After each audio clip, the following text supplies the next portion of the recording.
So, All right, Wes. I brought this before, but I wanted it on the website, so I brought it back. Academy is 114. The first one they did was not the recon type. And they did like 3 versions. The one on this one here, they had that, and they had another version was a opera electric machine gun loaded from the outside. They didn't have to open up to fire it. Interesting, this little vehicle is one that got me to join the Army. Now, if you guys remember, I was telling you, I grew up in a little small town in Colorado, and Fort Carson had a scout unit. And they'd bring them up there, what we call Winter Carnival. Yeah. So they brought this, a 5.77, a 113, a 106, and there's like 5 vehicles, and they took them around town. You have to ride on them, and I just was hooked on armor from that time on. So, and I had unlimited access to one out on Camp Murray. They rebuilt one, they completely rebuilt it, and I got to go in through it and everything. It's a nice little kit. I love it. It's just packed on the inside with ammunition and food and such. Well, there's not much room in there. I tried, weathering inside. I mean, it's always a personal choice. I had it weathered a little too much, and I kind of took some out, and it's not supposed to be something that was in Vietnam. It's just built for fun, run around Germany or something like that. But it's a cool little kit. It's very nice. I can't get his name. He's always in the model shows. Accurate Armor makes these in resin. They're going for like $100-something up more a piece. Yeah. They had both versions, and he was always bragging about them. I thought, should I buy one? Should I buy? And then when I seen this in Fine Scale magazine, I thought, oh, holy crap!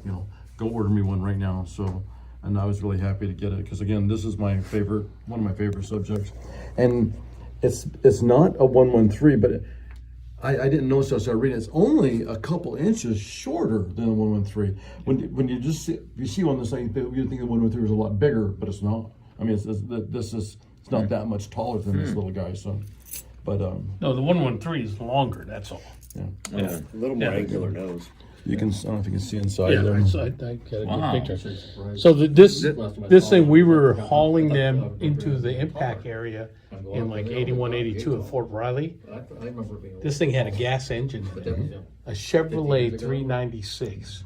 So we'd go on the weekends and pull the engines to put in the hot rods before we took them out to the impact area. But they weren't like all the other the recon stuff in Vietnam. They just didn't prove reliable. They didn't take the swamp swell. They didn't have the horsepower they needed to get through the marsh and everything. So you can turn around whatever you want to do. That's out of the box?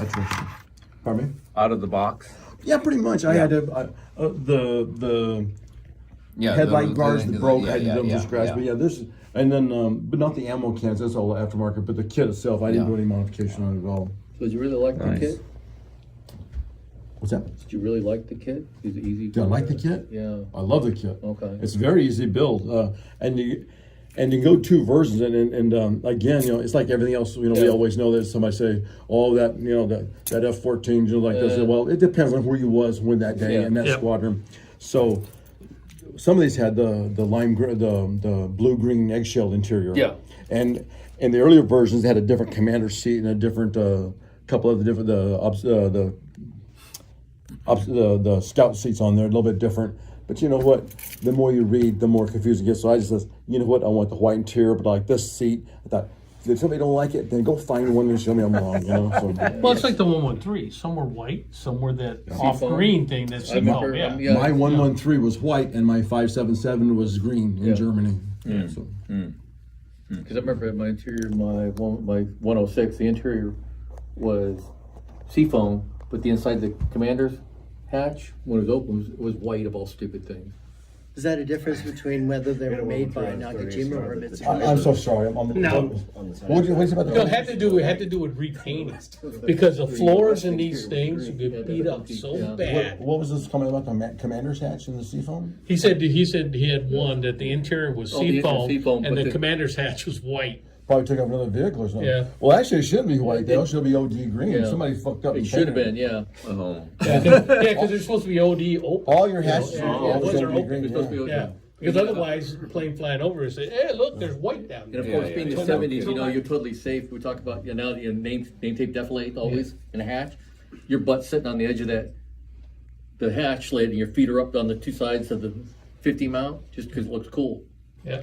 Told that too. Until you dumbass This fall guy, off. the scouts, they actually, the seat's only about a couple inches off the floor. Wow. Yeah, that's gonna be an uncomfortable Jeez, ride. yeah, no And kidding. most of the time, like the 113, they stopped riding in them. They didn't ride in Vietnam. They No. rode on the top. On top. They load them with sandbags and rode on the top. Well, they didn't And load the with same with this sandbags a lot of times because the AK-47, because the 113 is aluminum, the AK-47 would penetrate, but it bounce wouldn't go around. all the way out. It would rattle around inside. Oh, shit. So that's why they rode on You can top. take an entrenching tool and knock a chunk out of Yeah. the side Yeah. of the Plus 113. two, the mines. Yeah, the mines too, yeah.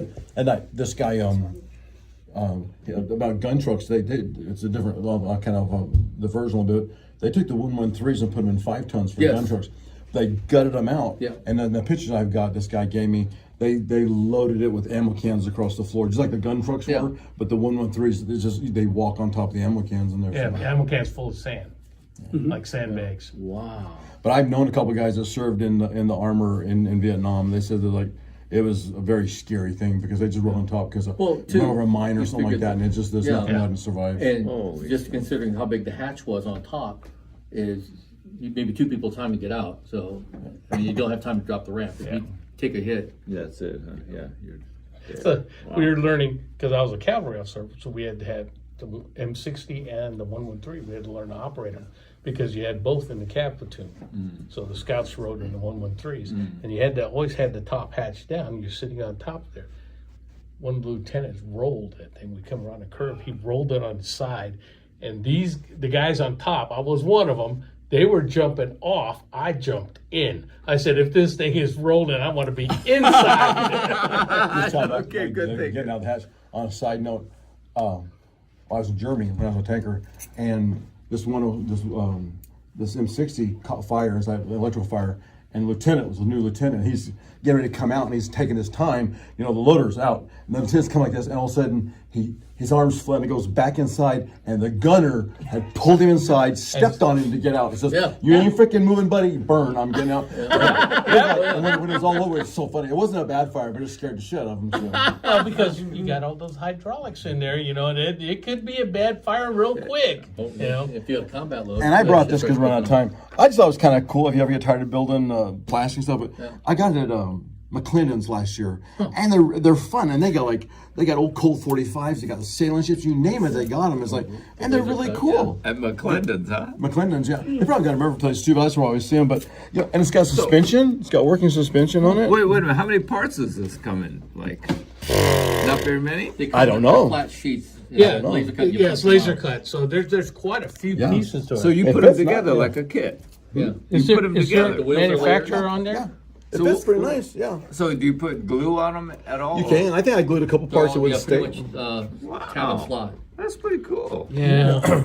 I just that's the only one I ever built. I just saw the Jeep and kind of in there. military. Is that really a Jeep? Did you notice what brand Russian it Jeep. is? Right there. Who makes it? ROKR.